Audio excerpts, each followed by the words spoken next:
Mga puso, sa kaangot nga balita, kalabanan naman sa mga manugbaligya sa bugas sa probinsya sa Negros Occidental. Wala pa sa gihapon nagapatuman sang price ceiling sunod sa Office of the Provincial Agriculturist. Nakatutok, Eileen Pedreso.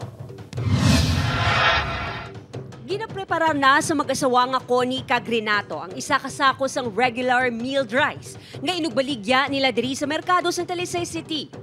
Balor 2,150 ang presyo sa isa kasako sang bugas nga bag-o lang nila ginbakal. Willing man ang mga ini nga magsunod sa price ceiling pero kinahanglan lang anay kuno panilagan ang bentahanay. 45 ko gina.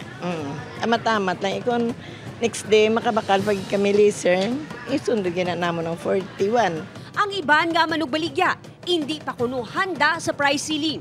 Pwede man na ma-implement pero tagaana na man ang tagabligya pareho sa amon sang daw time nga bala nga ang mga stock nga daw mahal bala daw mapaubos. Ang pareho nanday Connie Cagromio ang i-monitor sang Provincial Agriculturist bangod wala nagatuman sa price ceiling sa bugas.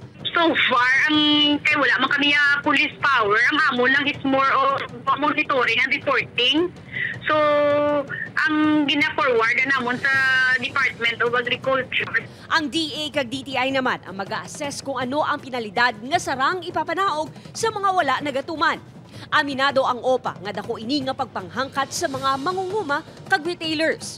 Amo na subuang gina-diskusyonan man sa mga stakeholders like farmers, retailers ay ginalantaw man na siya nga ang ilang ang mga stock din bakal to ba nila sang kwan taas tapos kung ibaligya nila sang barato syempre ma-sacrifice gid sila Sa tunga sa pagpanghangkat dala sang price ceiling, nagpahayag ang mga manugbaligya nga hindi sila magduha-duwa nga magpanirado na lang kung hindi na maagwantahan ang kaperdihan sa negosyo.